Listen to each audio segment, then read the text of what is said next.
and praise his name. For the Lord is good and his love endures forever. His faithfulness continues through all generations. Amen. So can I get you on your feet, please? Everyone can rise to their feet.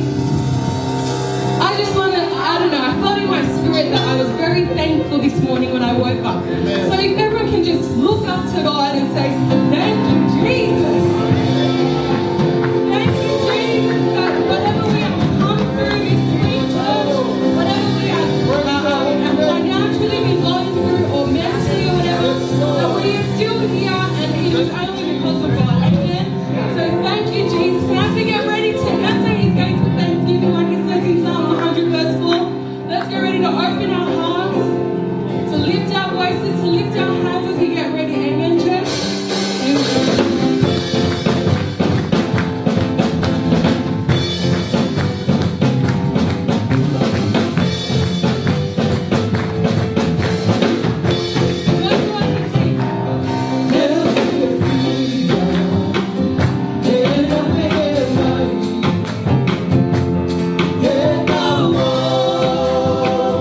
Yeah.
but He brought me His love.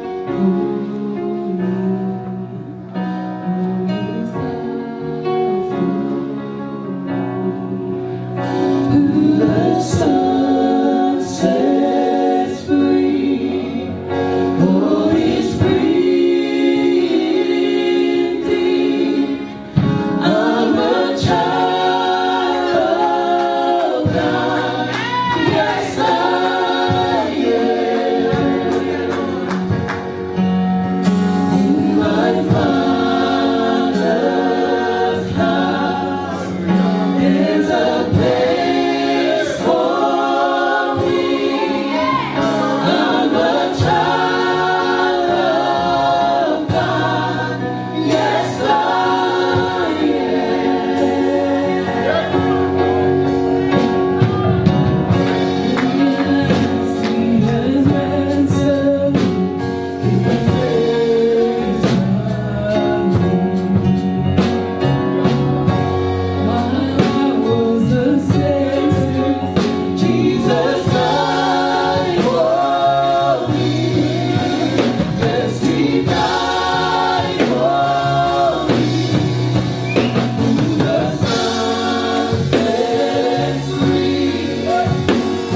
Jesus. Every circumstance that we've come through this past week, this past year, Lord God, that you were there and you have never changed, Lord Jesus.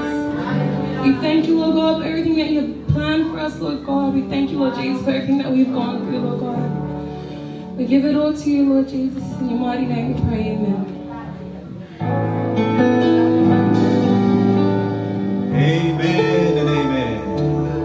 Hallelujah. Ore mo me klaro, malo pito. Tapu pa mo afio ya tua I tau loto man. Oku foki aku otap makehe. Na dolo na me ama I heope. Ode katapu.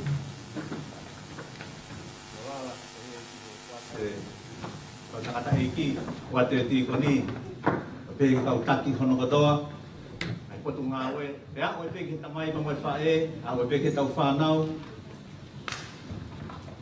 pe talanga te o fai tu ai tu ko ke famal mal wa tu te nga atapu ko to pe ko no nga ta mo ko tuani ke ba he fola ma amo ma ni koni ai o tua amen o tu ko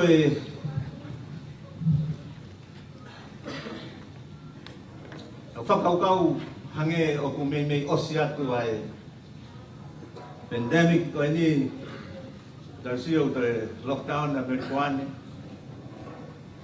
oku ikai ke pehe ke mamahe na whainga taa ko ini tau pehe utau kei e lawa peke te uesia mo ki tau tolu ko ini ka kono hinga ka ngahi whakangata-ngata mo ngahi mea ko ngawe aki he pure anga ke lawa ko ini ko ke whakasisi I pe ai ai mahaki fa au ka koe ni.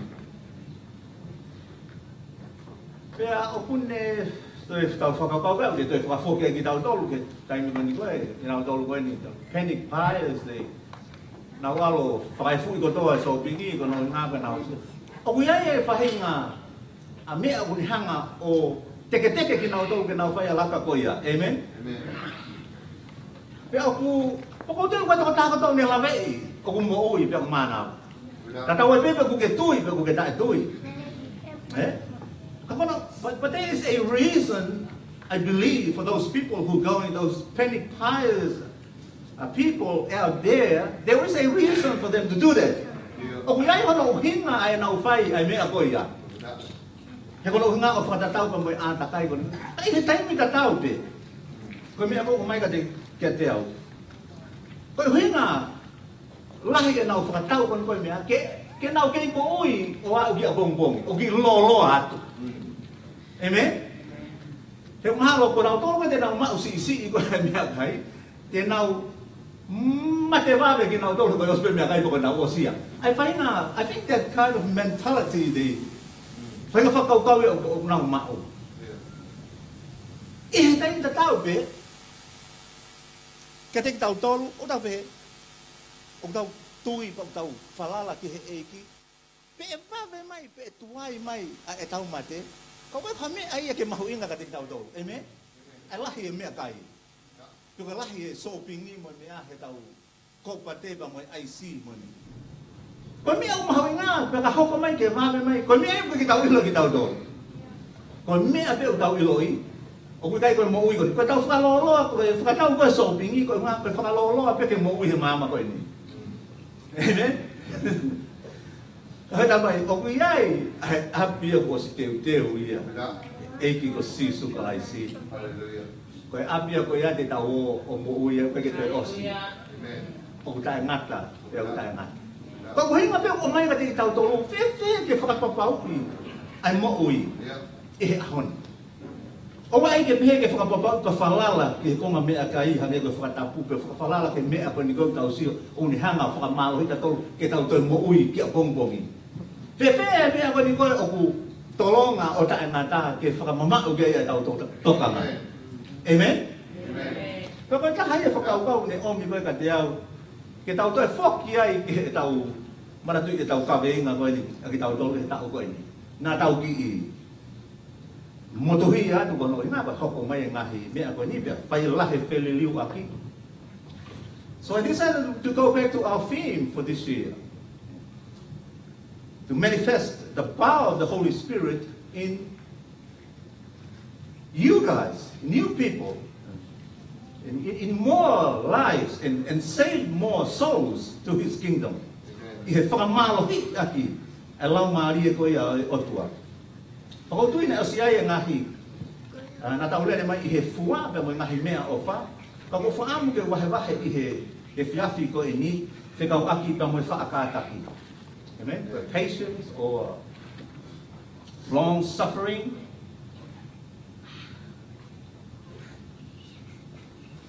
Amen. E na mai ho wholowholai. Ako maa, te ako maa ni ho wholowholai. O efu, na moe loka kau i ao. Kono hinga pe e ko iui ko whai ke talaki hao ngongo lere. Tuke pehe pe ne aku atu ki he loto whare ko toa pe, ki he loto ko toa pe, ki he moui ko toa pe. Unau mea mai, unau whanongo mai ko wheha pe tu unau ia. Pe tuku ke whakawhetongi, te whakariliwa i e ki anga e mausio. Pai kai mo ui e ni o ngata pe e. Kau ki ai e mo ui, o e hanga whakatu mo palani mo ki mautolo. Pai kai kalama ke mau wako ki ai e. Ka kono o ngau ke o si hanga whakamalo hi a ki mautolo ho lau maria maa o nioni.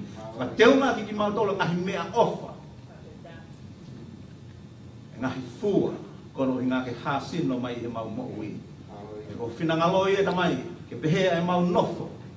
O whelanga hake ake e mau mui, whepoupo waki e mau mo ui. Kono i ngā peko e ka hako, e awhiona. E tamai tuanga ngahi mea ia, i he tawha ake ngahi mea, it's not necessary. I hano aonga nai, pe kia ha mea ia e ki tene langa i ha mo ui. Kai o mai ho wholowholahe ko ia e malo hi, ke ni hanga langa e mau mo ui. Ia lava ke mau whakatoka ngā ia e palani, me tau mua hao e awhiona. I he huafa o sisu kalaisi. Amen and amen. Loma vahe hono tahanima. Romans chapter 15.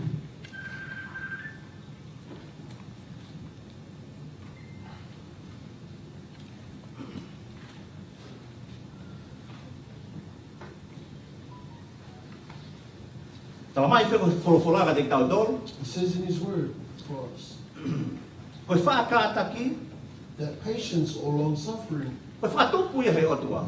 comes from God. Ko ia nane kamata. He's the beginning. Aia o ku haia i he tau wholowhola koe ni e vesi hono ni mapa, koe vesi hono no te ulawa te whakatonga. So in our passage, in our scripture, Romans 15, Pea ko verse eni, 6, ke tuku kia te ki mautolu e he otua ai whaakātaki. may the God who gives Amen. endurance and encouragement give you the same. Koe whakia ka te ki mautolu, whakia ka te ki tau tolu ai whaakātaki. Mo e whia maari e, ke mou wheloto tatau aki pe kia te ki mautolu, o tatau mo kalaisi sisu. Hallelujah. Ka mai ko ia ia nane whaki ka te ki tau tolu, koe kamataanga ia oe whaakātaki, It says that koe otua. it is God who gives us endurance and encouragement. Te hoka te vesi hono no, nei a hono hi. Not to Koe uhi us. ke mou loto taha pe, mo mou mutu taha pe i he whakamalo ki he otua, io, koe tamai ho tau eiki ko sisu kalaisi. So that with one mind and one voice you may glorify the God and the Father of our Lord Jesus Christ. Amen. Koe, atamai ta taha, That we be of one mind e koe loto taha, or one ka moe heart mutu taha pe, and one voice. whawhetai ke eiki. Praise God. Aia, koe ola ia, koe ngau e ia, ai whaakātaki o kune ngauhi ki tau tolu ke tau mau e lau maari e taha. That is the result of Amen. endurance and O encouragement. kai hanga ngauhi ki tau tolu ke tau kehe. That we won't be able to. Amen. Ka pau ke whakau koe mea ia o ngauhi ki tau tolu ke siasi ke tau kehe. A ko tui mahalo koe toi tau kehe na o ke mau. Te wakai ane koe ririu whee na o ke ia. Tala mai o ku ngauhi ki tau tolu he whaakātaki ke tau mau e lau maari e peta. It says that endurance makes us to be of one mind and of one Tatau e voice. mea pe ko hau me whamiri kehe pe koe matakari kehe pe ko whewhei tu na ke hao mea No i matter kehe. background or what background you have come from. O ko ngauhi ki tau tolu he whakatutu ia he otua he koe na ne kamata. Because God has given us this endurance and encouragement. Kono inga pe ke ngau ki tau do loi ke tau ta. so that we can be of one mind and of one Ko voice. fa amu ke tau whakau kau ke tau ni nofo i he mahuinga ko ia lau mai e pe e taha. And that's the thought I want to bring to our attention of being one in one mind. Tala mai he wholofonga. Ki reini na nau hau e ko ni ke feitu pe fe mau. E he otua ke nau o mataki e tonua ko nau o asiasi. Te kau e toko taha ua. If God had commanded the 12 to go to a place, Ai ko he fokawa motua he na nau to hau fo ko i kai nei kai ke nau nau fo o ko to pe. Ke fonua ko ni ki ke nani. if they were to go to or travel to a land, say for instance Canaan, they were going to a foreign land. I alu e toko taha ua ko ni na ui. These 12 that were called, Whiri me ngai matakari ko to pe. from every background they were called from, Tamai, na tatau e foi toko hongo fulu, tana e kehe toko ua. that there were 10 who were the same, but there were 2 that were different. Amen. Patama e hedi, foi hongo fulu koe na nau loto tatau ki nau tonu. There were 10 who were of the same Ka foi mind, toko ua koe, na nau loto taha nau. and then these 2 that were also together but separated from the other 10. Ka ko i hono o whakaiku koe a koe o foi talanoa, And no so at the end whakaosi. of this story, Talamai, na e kau ai o tua e pa mo toko ua koe. that God was with these Ai 2 koe o ko mata vai koe ai na tuu. that are shown that they were weak. Ka whewhi toko hongo fulu e koe na nau toko lahi. But what about the majority, the 10 other people? Tama i o ka whanu ngā whakaofa mo mea, ka kono hui ngā ka kakai o kula lahi ka ngai fusai aniti They ki nau gave a tō. bad report to the land, saying that the land was good, but there were many giants in there. Ai o ka whainga mea e une whakahae mai whainga tūku ngā lota paka laumari o mau e tangata. Amen? So it shows a kind of heart that we have. O As a whamatala man. he anga e tau sio pako e visone ko ia ki he mea au tau whainga ki ai, The te way tau lotu ki ai. the way that we see our visions or things that we are aiming to strive towards. Tamai, te he si hoka. God says, Koe ha kono fuoloa ai whaka i tai au e he takai ko e ni. how long will you say no to me? Koe ha fuoloa e tau whakamamahi i au. How long will they continue to Sai displease koe aho me? ni te whanga rewa whakauha ki nau tō. So today I will Ka kono hinga ko destroy, Moses. but because of Moses. Tangi a Moses e pia hu ke si ho. Moses worshiped Ka God. pau ke whai, ai me ani o tuka, e anga whe si o a ispite. If you were to do this, God, then how would Egypt view E o si us honga o mai ki nau tolu, matawa taina i ki nau tolu. after you set us free Pia ke from toi hao Egypt, whakaauha ki nau tolu i hen. and that you would come and destroy us in this place?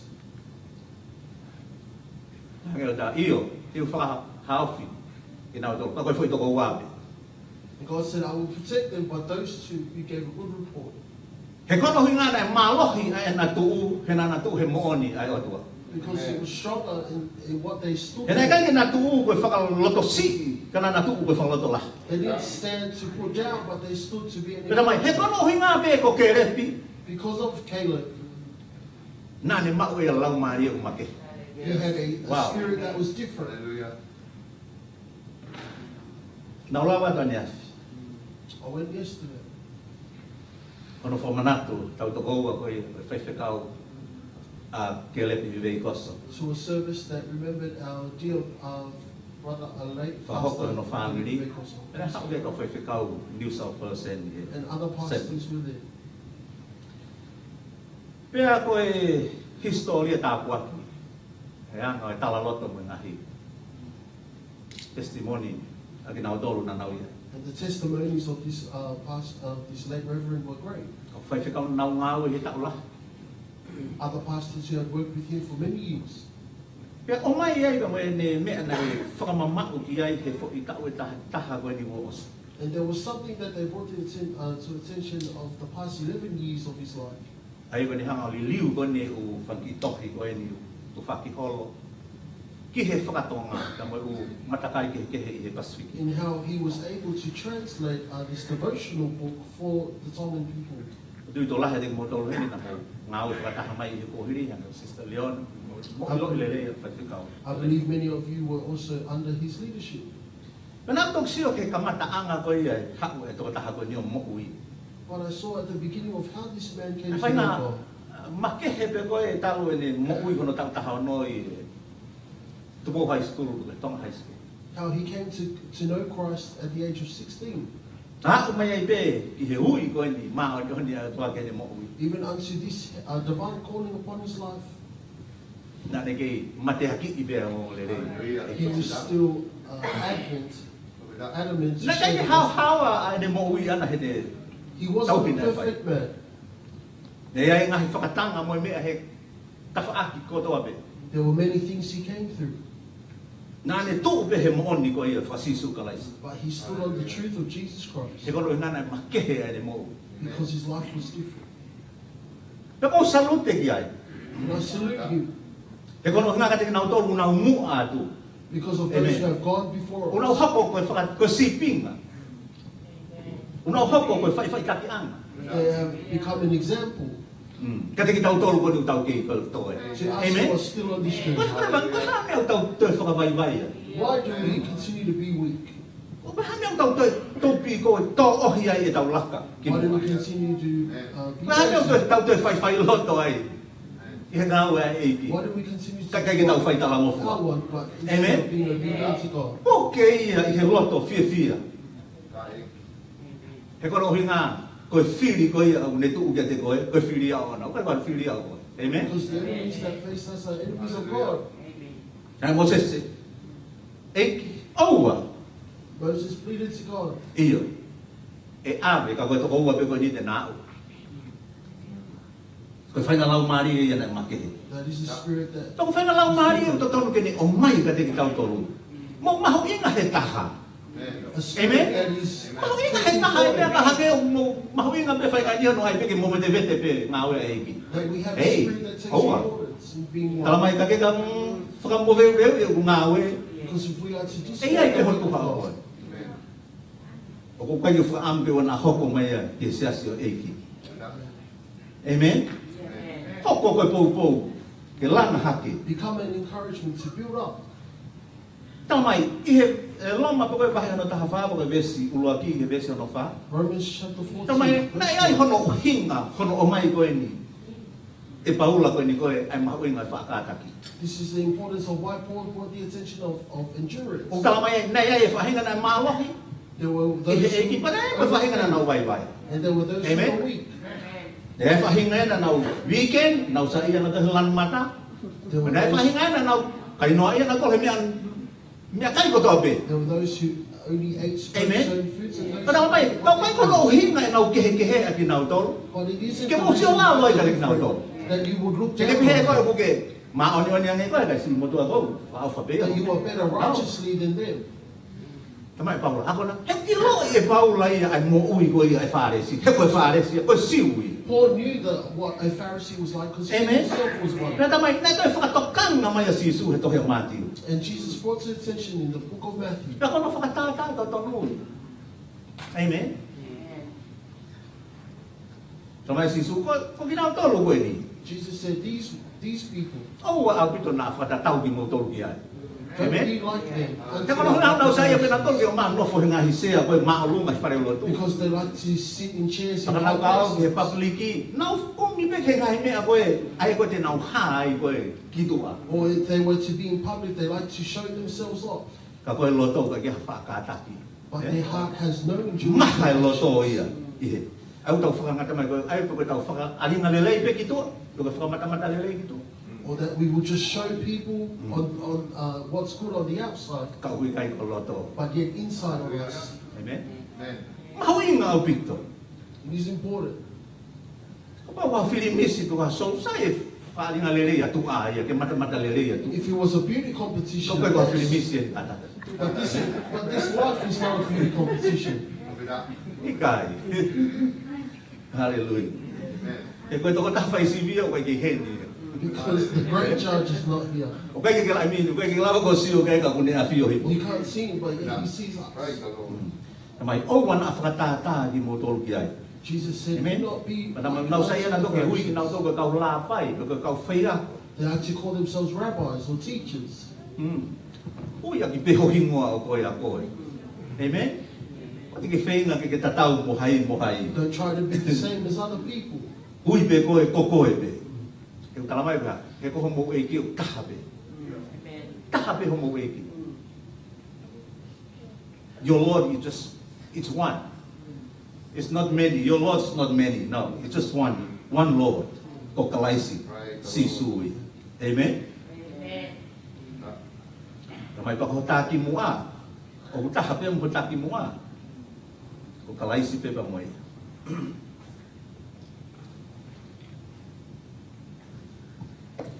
Hinga sisu hedi. Jesus meant to say Pero hinga ke mo ngahi ki mo tol ke mo ilo mo tahape. that He will create us to give us a spirit of Hene love. mo pe mo maalo nga pe mo maula. Because it doesn't matter Pe whether mo you are high, kai la ya ka pe mo kai no ia pe. whether you eat certain foods or you eat. O mo firma o to pe keresi ai otua. We all need the grace of Amen. God. Tapi kita hata haya te ke he de firma o me o ka ta tau ko to pe he firma o keresi ai otua. There is no other Kawan needs hot that ko. differ. We all need Ai the tau grace mo of ui ko God. me e hanga fra ma ba he e ki tau do. Amen. E de afio mai ka te tau tolu. Ko fa nau pe o nau firma o ni keresi. That we are all His children and we all need God's grace. Fa feta ai he iki. Praise God. O tua ia na ne whakatupu ia. It was God who gave us this endurance encouragement. Whawhetaki ki hei. Koe ua, tala mai, koe mua tolo, koe whatata ko kalaisi. Says that the moral or the example is Christ. Hei koe ua te Salonaika wahe tolu ka koe vesi kononima. 2 Thessalonians chapter 3 verse 5. Ako hai ha koe whatata e doi, lahi hake petu ki mua ia sisu. Amen. Kako Paula pe une te hanga o mai, whawhetaki. He kono uhi ngā koe whetaulaki a Paula pe mo sisu. Hallelujah. Paul met Jesus. Ke hei ia maha toi whetaulaki hata. It was Ke hei ia different mo from koe i ho whetaulaki everybody pa mo else sisu. met with Jesus. Whonu he mo ui e tamai o eiki koe ni. A whenga lamari e koe ia. Na whetaulaki pa mo ia. Apostle Paul's life was filled with the Holy Spirit. Tamai heni. He says, Pea ke whakahino hino ho mou loto. Hallelujah. may the Lord direct your hearts E eiki ki he ofai o tua. into God's Pea mo e love whaakātaki e kalaisi. and Christ's perseverance. Koe ia ka paure ma oku si e kātaki. So if you have O te kia ke whakahino hino to tonu e loto. your Amen. heart is not yet directed by O God. kuia e mea o whakahino hino hala aki e loto ko mea o pehea. There is something that is directing your heart into the Mahalo wrong kuia i ha direction. whola kehe ia me he tohi tapu o whakahino hino aki e loto. Maybe there is something that is He koe mea ia ka kaisiu. Amen. misguiding you. Tāna e sisu, mea ni o ka ke mohanga mo tolo lau ke mo iloi ai whola ai otua nani o atu ka teki mo tolo. Jesus encouraged that we should read and know of His word that, Ke hoko mai a sisu ia anau ke misi pe e ki nau tolo. that Jesus would come unto them, but yet they would not see Him. Ko ki nau tolo le ton ke nau mau ia.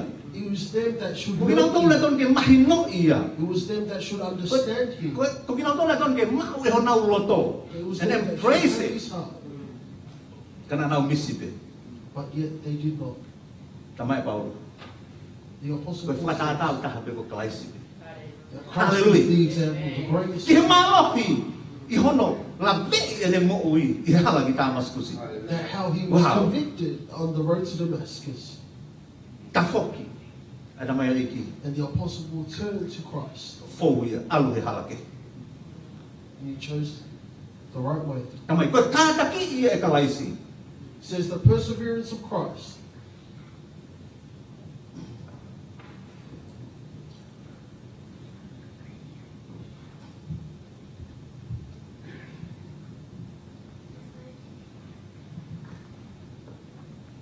Vesi ulu aki pa me vesi ono wako pa pegi ulau.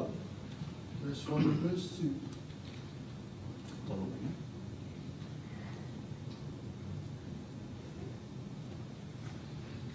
Koe e kainga, ko hono whakaosi i mou hufia ki mau tolu koe uhi ke lere atu e wholofola e eiki.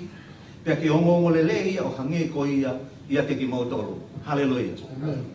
Ai e koe mahu inga e koe hono whaaka, hono mako e kātaki a kalaisi. The importance of having Christ's perseverance, He oku lere pe ku ngaholo ai aharu e wholofola. because Amen. that's how we are to spread the E kono inga message heke ke of toi the whai ngata aha loto. Amen. because then a heart will Ko not be tai hardened to hear the o ku gospel. la vai ke tau hanga kātaki i ai, ko he smooth wa te lere ai When we Amen. have possessed Christ's perseverance, we are able to spread the gospel easily.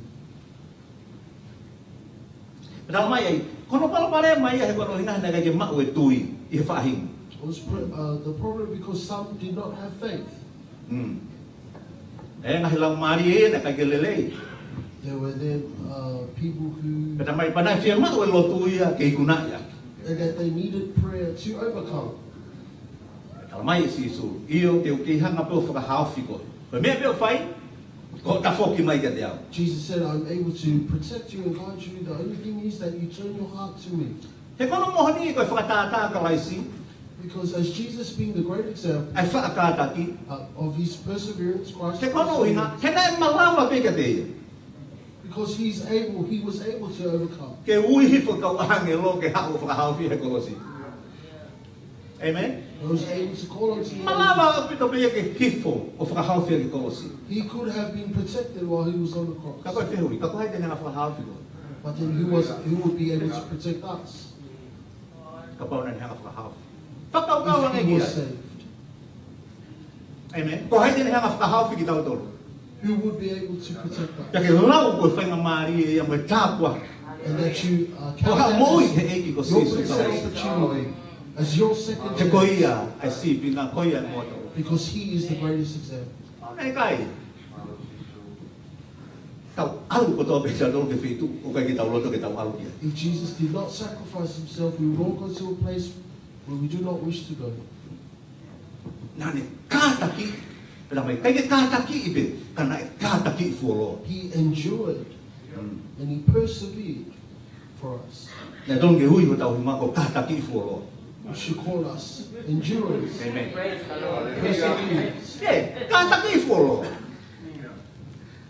He kono mai no ko tau kata ki usi ke tau kata. Because we know that our endurance is not. Kono hinga kono ikuna ki tau tolu ko kata ki fuolo. But because Daya to ko tahan na kata ki fuolo ene mo. there was a person who endured and persevered Ke fa mo uya ki kata ki si mo ki ko tau tolu. so that he could save us who were of little perseverance and little endurance. Tamai pa ko kata ki fuolo He says that endurance or perseverance ha uya. Source e utafe mai ia me lau mari ma o it comes from the Holy Spirit. Hallelujah. Se misi vai anonima James chapter 5. o toka ka mai mo vare pe utaus. Vai nima des lak ki on. O fa me ki ulawa koma.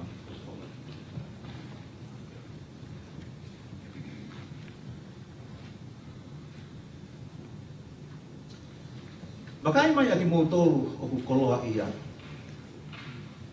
Tangi mo whakatangi loloa koe uhi koe ngahi mamahi e hoko kia tiki mo tolu. Ua popo a ho mo koloa pe kua nea nea ho mo ngahi kofu. Ua umea a ho mo koula mo siriwa. Pe a kuhana umea o ia e whakamooni ia kia tiki mo tolu. Pe e kai e ia aho mo kakano hange koe afu. Umo whakatu e koloa ke ngahi aho whakamui. Patonga e again. Ko tau moui a ki tau tolu ki he eki ko sisu kalai si. So notice that our lives are Kono Jesus ngapi Christ, e tau moui ke tau tau pa moe aho ko ia e whoki mai e ko tau that ia. we will be worthy enough for the Amen. day he returns to us. Ka koe ola ni a ki nau tolu koe tu maari. Ko koe pehea o kukove tu maari kata. And this is the result for those who are rich or consider Aia, themselves wealthy. ua mo whakatu e koloa ki ngahi aho whakamui. Wakai koe totongi o tau ngāwe, o nau tu usi ho mo ngahi ngowe, aia o mo taofia i he kāka, o mo tangi ia. O ko wongo i ki mo tolu tū mo me. Ai koe whahenga koe ki whaama o e wahe o se si mā mo e. Koe kau tamai koe uhinga koe ki ai. Lau tue ki puke e ki nau tolu. Kasi ke toka te wika hau. Aku tangi ia, koe ngahi tangi a ki nau tolu ua whai, ai tu usi ua hu ki he te ringa o e eiki, koe ngahi toko lahi. Hei, mo wakai ahi o ki ai pe toko tahau ne a whio i mea o kōwai. Amen? Neo mo ho mo tangi, neo mo ho mo lama, neo mo mo whia mao ki o mai, he koe mea e kukomi aki ho mo fo i maa. Te totongi aki e mo ua. O te mōtāne he mo ilo o viai toko taha une awhio. Hallelujah. I loki te ia. Kua mau mo ui whakawhia maari e kovi, e hori kovi i mahamani, kua mau whakapesi ho mau loto. O hange e koia i te aho o i whilau. O mo whakahalaya i mo tāmate i a anga tonu, e a kui kai ke ta ofi e ia, kia te ki mau toro. Amen? O kui kai ke nauhanga whai, o kui kai ki he mau inga koe ni, ke se misi. It was important to James, Ai tu unga koe ni koe ki ai nau toro koe. of those who had much wealth.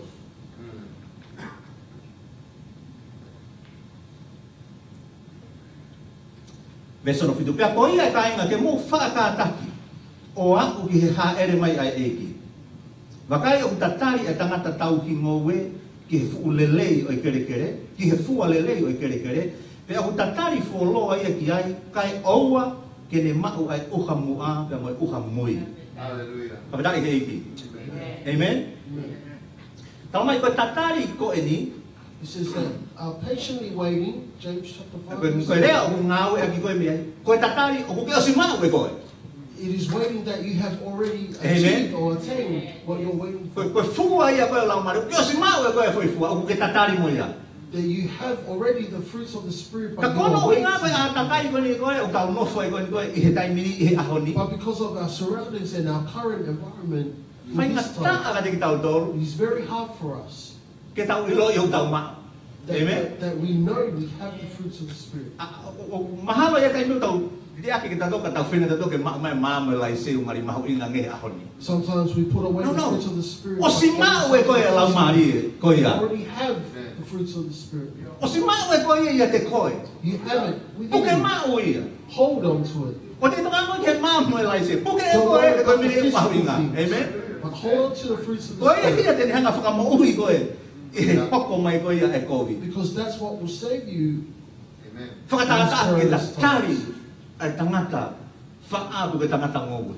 How the farmer patiently waits Nō for mone, his crop, amanaki ki he ne ngowe e iai e fua, e iai e tāpua. and that he's patiently waiting for his harvest. Iyo, tamai, koe lau maari e otua. That is the Spirit of Koe God. whakataki ia, i he otua. That is being Ni o si whake te uia maau. He's already given you a call. Ko koe pe ia. O ko ke hanga o whakatoka ngai. It is Ko you koe ia that ke take hanga o notice. iloi. It is for you to know Ko ia ke whakataki fo kia ki mōtoro. that you will patiently wait, Vese no valu. Ka ke whakamalo hi i ho mauroto. and that you to Amen. be patient and stand O te ai firm. ke loto vai he koe mea whaingata ai whakataki. Do not be weak in standing in Ke God. malo hi e loto. Amen. Have a strong heart. O e loto to he whai kowi ka loto siki he tau ke eki. Don't be strong in doing being disobedient, but weak in doing good.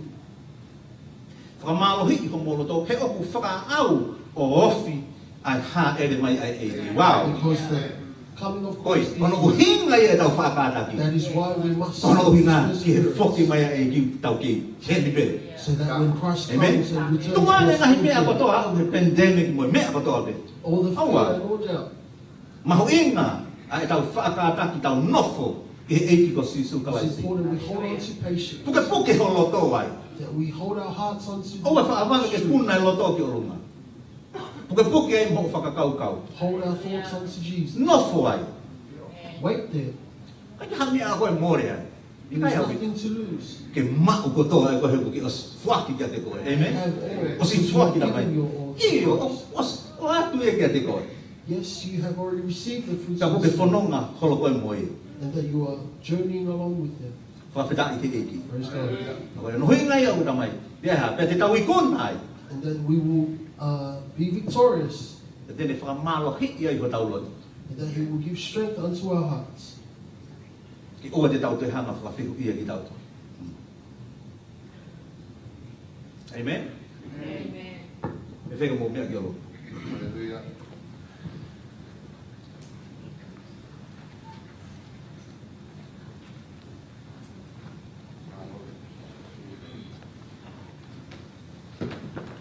Owi heni a hono lau maari e mo ki tau.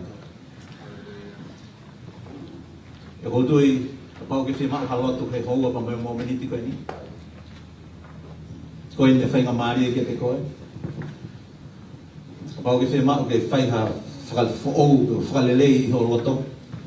Ke koe tūnga ho mo ui o kui ai. O kui hendi e ke whakawhetau laki ke te koe. Amen. Ko tonga hiwa mai kau hiwa koe ni. O whaam ke tuu pe i he whi tuu kau ke iai. Hanga hake pe whakaata holoto ke te ia. He kui kai ke puri pe onga. They know with your heart this moment.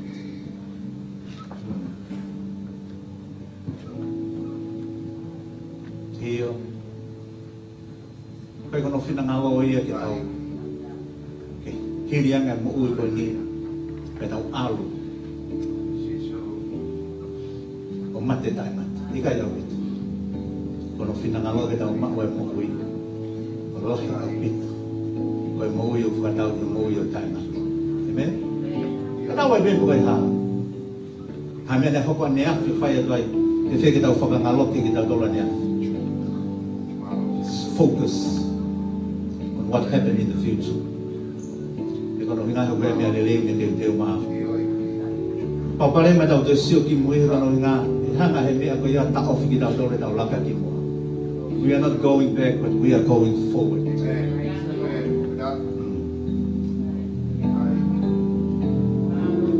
ko heni kono lau maari maa o ni ni o kui heni. Pako whakata ki une mai ka te ki tau tolu. Ngau ki tau tolu ia, e koe kamata e otua. O mai hono alo ke hoko koe mua tolu, example for us, so that we may persevere, we may stand firm in His love. Pako e fuai o whema. Ia tau whakataki o tawhi mai ai e ofa o tua ka tau sio ai. There's no one different here. We are all brothers and sisters. Pe lau ia paula. Whakataka ngā iki mau tolu kai siasi unstoppable church. You are just one big family. O kai ke toi kehe koe kono ngā ko whakaiku. O mō tatau ko toa pe kono ngā ko eiki ko sisu kalaisi. Yeah. So don't separate you from the rest of the big family of God. Amen. Hiva ma hiva. Keep me true, Lord Jesus, keep me true. Keep me true, Lord Jesus, keep me true. There's a race I must run. There are victories to be won. Give me power every hour to be true. Keep me true, keep me true. Lord Jesus, keep me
ke te kore kua mo koe mō meniti koe ni.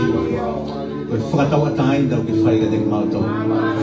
Whawhetai kono hinga koe whai totonu ke ta taki holong mari o maoni o ni. Ai ni alasi ngahi loto ko toa pehe houa ka mai mō meniti koe ni ta mai. Ke nau whakatako ngā e ke mafu ofa e awhio nā e ta mai. O kai ko whina ngā loia e ki te mau nofo ai pehe tuunga koe ia.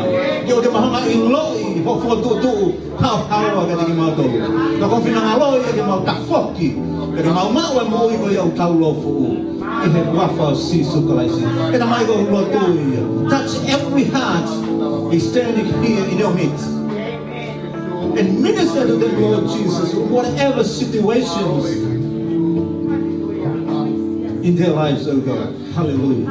Iyo e whawhetau laki ko i ke loto e toko taha ko toa pēna mai. Ka mauna e kehe loto ane aku pe koe nau hū mai i he whiaki ko ni eiki. Tuke nau hū he mata pā. Hani e koe loto na e mau e kere pi. A different spirit in it. E he hua whasisu kalaisi. Whakaliliu ai e hiki e whakakaukau. Whakaliliu ai an mo ui e da mai. E kono hinga ko whinangaloi e da mai. E ki pau mau kei whi maa pia tokoni pa moe alama ke he awhena. I he family. I he ngau e anga. Peko whea peha wheitu. Te mau iai. O mau tui pa mau whalala.